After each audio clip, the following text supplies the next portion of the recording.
So notice the shift in the energy, because we're about to receive an opening of a portal that takes us directly to the creative source.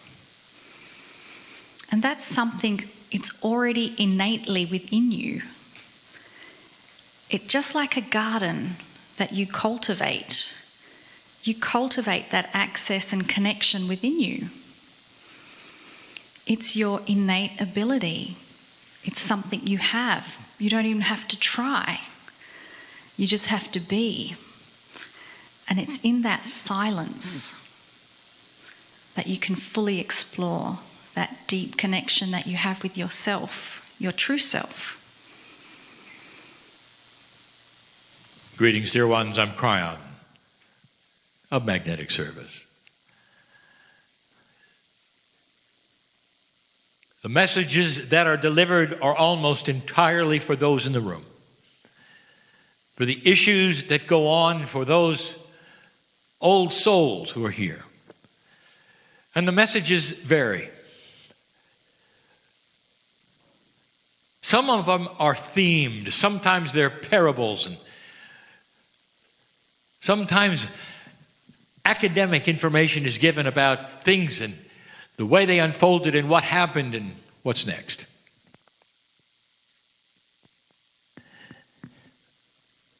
But not now.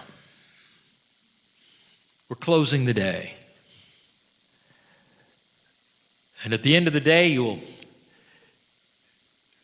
do what you always do, and that is you'll get up and leave. But right now, there is a coherence here. And I want to take advantage of it. While you're here alone listening, and for those listening who are not here, this is not a message that's going to last and last and last. This is a short one. A short one that will last and last and last. In the beginning, there was love. And we have started the channel like that before. I want to update you. More than a decade ago, I presented the 4 attributes of love to my partner, who wrote it down, published into a novel. The 4 attributes of love were given to the hero of the novel by an angel. And he listed them. Has love changed since then? And you might say, no, love is the same forever. I'm going to give you some information. You may disagree. It has changed because you've changed. And now these attributes can be updated. Some of them are the same, but even those in the sameness can be updated. Because suddenly you are an energy that is going to feature it, not just listen to it. Over 2,000 years ago, dear ones, the master of love showed it to you, presented it to you, tried his best to bring it to this planet in a way that you all could use it every single day. And everywhere he walked, you could say the flowers grew differently and the people went with him because of love. Way ahead of his time. And yet the earth changed significantly even after he left. Because of the message that he had, which was so pure and so divine. Even this day, you recognize it. Love. I want to give you the attributes today. Again. And they're a little different than before. And the first one is this. Love is pure. It is as pure as anything that you can possibly believe. Its existence has no other consciousness mixed in with it. It's pure. It's so pure that Humans don't even understand that purity. The closest thing to it, we've said it before, is in the mother's eyes the first time you see your infant. The first time the infant is lifted up or put upon your chest. And that energy that you have for that little one is so pure for the human being. There's excitement, there's celebration, there's tears and laughter and weeping, and it couldn't be pure. Now I want you to amplify that 10 times. That's the purity of the love of God. And where is that exemplified? That purity is directed to you. It's pure. It comes without any baggage. It's not a love that says, I love you unconditionally, except for one condition. You got to do this, you got to do that, you got to go here, you got to. Oh, and by the way, if you don't, there'll be punishment, of course. That's not the pure love of God. That's humanism put upon things. No. If there is God inside of you, and that is the plan,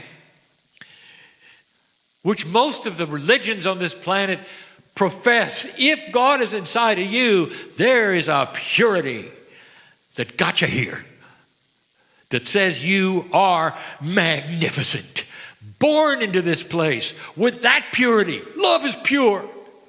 And that's how you started. And as much as she could, Mom saw that. Dad saw that.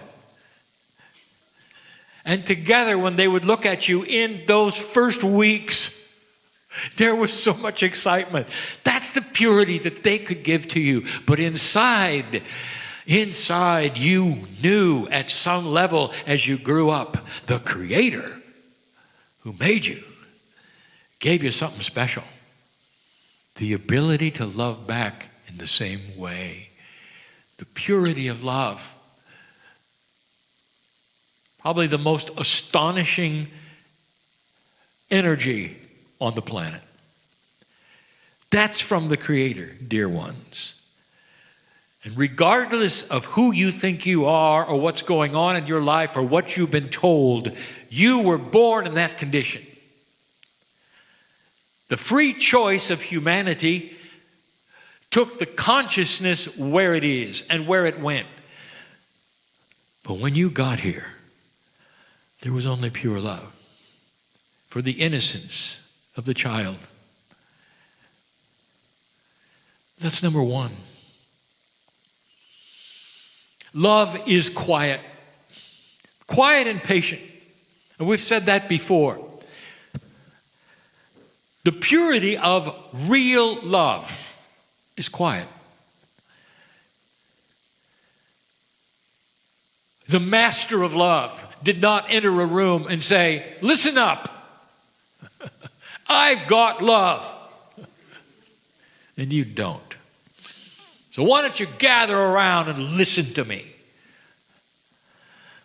That's not what happened. And you know that's not what happened. You know that. If the master of love entered the back door right now and be quiet, we wouldn't know it. You wouldn't know it. Until he walked down the aisle and opened his mouth.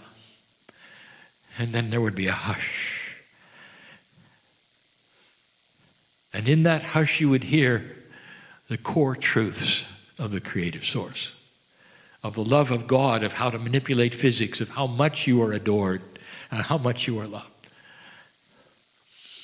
And everyone would recognize love in its purest form. Love is that way. If love entered the room, even disembodied love, if love itself entered the room, here's what it would do. Nothing. Until you saw it and you would say, you're here. What do you have today? And then love would be quiet and say, take my hand. I want to show you something. And in all quietness and beauty, love would take you outside and show you a flower. And love would say, look at the flower. for it's you. All of creation and the complexity of you and the flower is one thing. It represents love. The flower has in common with you what you have with it. Same creator. Same complexity, really. Love would take you over to the tree and say, did you realize you're one with the tree? But there's more. Hug the tree. And love would say, can you feel it? Hug you back. Did you know that the tree knows you're there? Chemically, the tree knows you're there. You're breathing on it. And the tree really likes that because it uses your breath for life.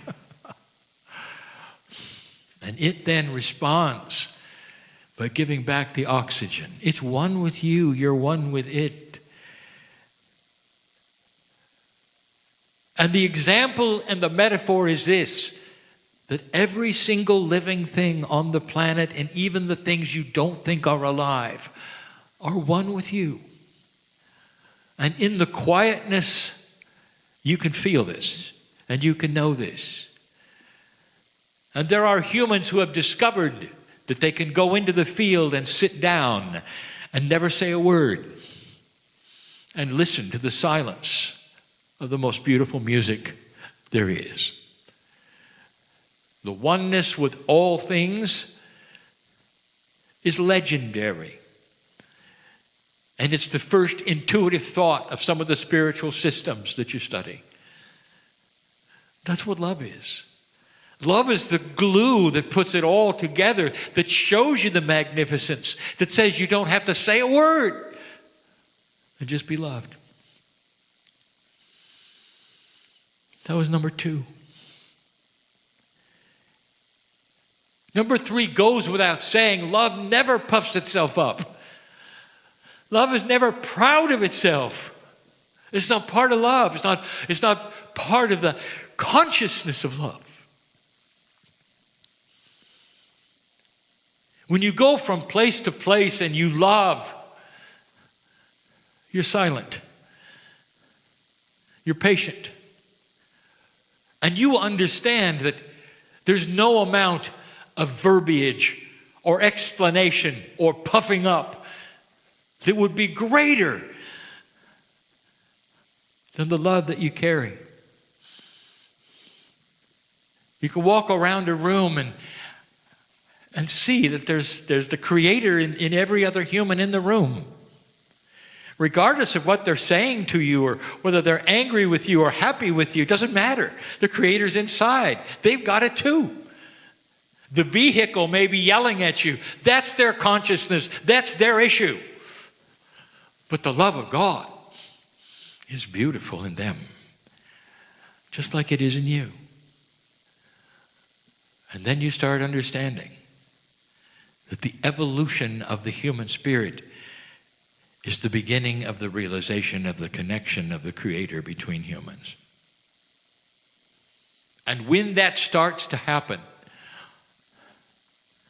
humans will be more careful of what they say to one another because they have something in common, and that's the purity and the beauty and the silence of love. And they'll understand the connection to them and the source.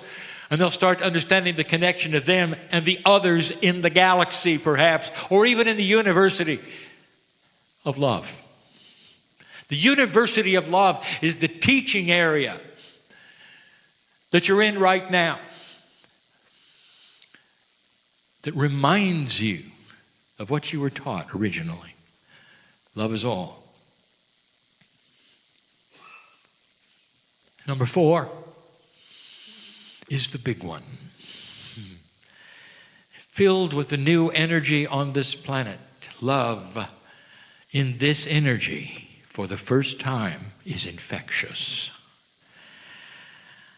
And that means that when you love somebody with the purity, they can't help it. They're going to catch it. Whether they know it or not, or whether they want it or not, it will be imbued into their potential. Into their potential.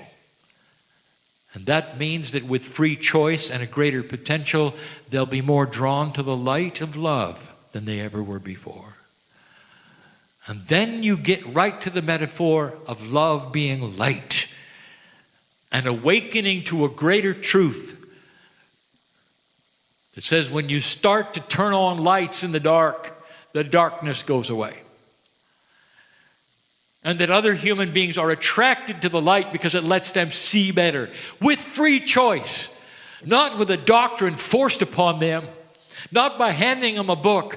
But because they can see better. You see better. And they start feeling it. And they don't know what they're feeling, but they like it. And they say to you, I don't know what it is. But I'm enjoying life better. I'm not feeling like a victim anymore. There's something going on here in my life, they'll say. I feel there's hope, there's light at the end of the tunnel. I thought my disease was going to kill me.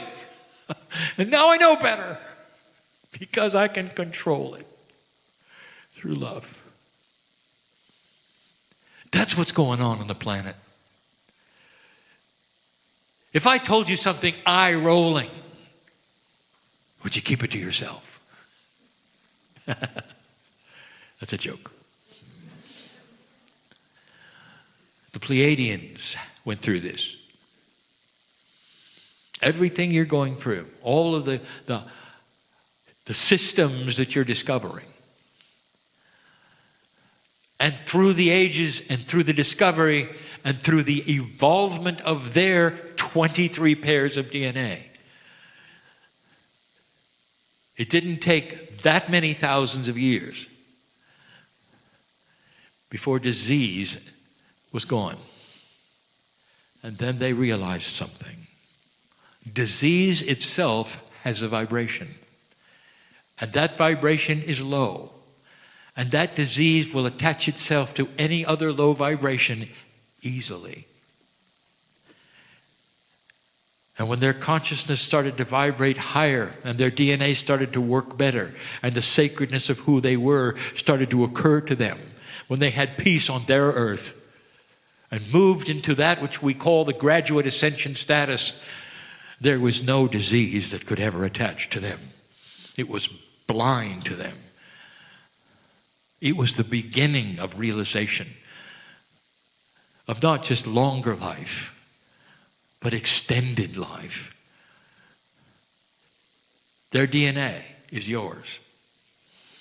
And they discovered with a higher consciousness that they could live generation after generation with no aging at all. Right now, we give you the invitation to begin it. Right now, we've told you to start talking to that innate in your body and instructing it with love what it's supposed to do. Not what the media tells you is supposed to happen at a certain year of life. That you start turning around the clock. And those around you will see that not only do you have love expressed in your countenance of compassion and how you act and what you do, but in the fact that you're not aging much. And they are. It'll show. And that alone will be attractive to so many who will say, I don't know what you're doing, but give me some. And yet again, you can sit them down and say, look in their eyes, say, did you know you're born magnificent? And it gets better from there if you want. And it gets their attention. And then you start telling them what you feel and how you feel and what you've done and how you're in control of so many things in your life and not a victim of this earth. That's love. That's love. That's where it'll take it. That's where it'll take you. It'll sit upon the evolution of the planet as a catalyst, a glue that begins to show itself in so many ways. Darkness will never be able to exist in that purity. And the ugliest things on this earth will come crawling out of the dark. And you will look at them and you won't be able to see how ugly they are. And you will weep with what they do and what they've done. And they will die in the light. They'll die in the light. And then you'll realize there's a light that you've been showing all along. And they don't have a chance. By choice, they chose the wrong avenue. By choice, they went into a dark consciousness. And by choice, they chose to do the unthinkable things that they've done for years. And their time is up. And you'll see it. You'll see it. And when you do, I want you to remember this channel and this time. When this human in channel gave you this information, it's in the field. It's coming. The cleanup has begun. The cleanup has begun. Let these things not startle any of you. 2 steps forward, 1 step back. The dark will resist. And it's not going to win. That's enough for now. And so it is.